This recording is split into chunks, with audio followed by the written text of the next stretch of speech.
Joining us now from Turning Point USA, Charlie Kirk, and radio talk show host Gina Loudon. All right, you know what I find interesting, Charlie, is the fact that on the one hand, I think it's Joe Scarborough, I think it was Scarborough, he says Trump's loyalty extends only to his family.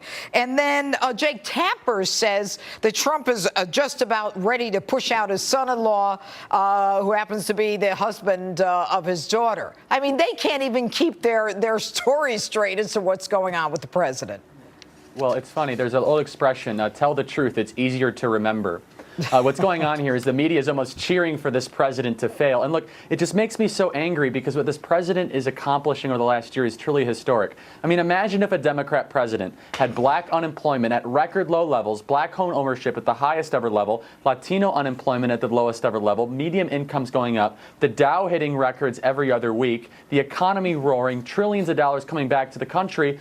The media would be fawning over this Democrat president as the most accomplished, most stable, a wonderful president we ever had. Instead, we're worrying about all this palace intrigue that the American people don't care about. It's because the media wants him to fail. They would rather see America fail while Trump is in office than succeed, and that is sick and it is wrong, and you see this nonsense happening with the media elites. You know, Gina, the truth is that, you know, here we have a president who is accomplishing so much, and just what Charlie said is just a bit of it. To me, one of the biggest things is tax reform, which is tax cuts, which are reflected in people's paychecks. I mean, people can actually see this stuff, and yet they are so convinced that this man is the epitome of evil. Where does this come from? I mean, it's the same question we all ask over and over again. I can't comprehend it. You know, that's a great point, Judge. It does seem like utter insanity. And every time they do this again, I think, you know what? I just want to tell them to keep it coming. Because whether or not they believe it, they're the real colluders with the Trump campaign. Because every time the media goes after him again, the American public knows the more apoplectic the media, the more you know Trump is on the right path and doing great things to make America great again. And Charlie mentioned many of them, but the strides he's made for women, the Supreme Court.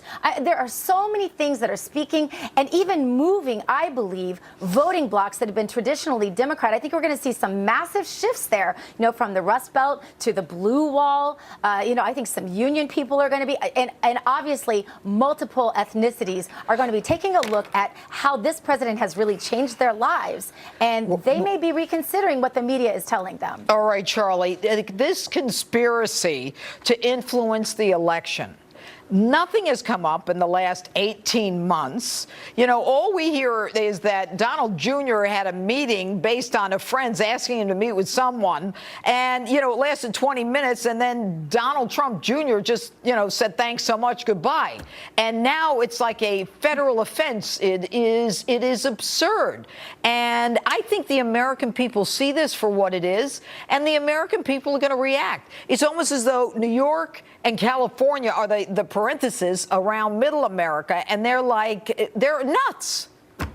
That's right. I call it destination journalism. It's as if the media is trying to create a story that is not there. They're trying to write the story backwards with the headline on top, then they'll fill in the words and they'll just make up the facts. And when you're talking about what happened with Don Jr., he took a single meeting with zero follow-up that has triggered an absolute catastrophe of legal fees and hearings and totally unnecessary behavior from Congress. I don't understand why the House Republicans are continuing with this. It doesn't make any sense. It's not constructive for the country. And the final thing is this.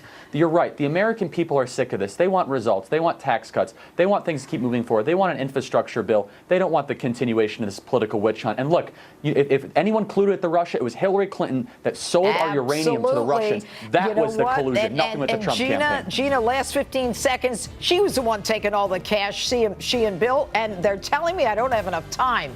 But thanks for being with us tonight, Charlie and Gina.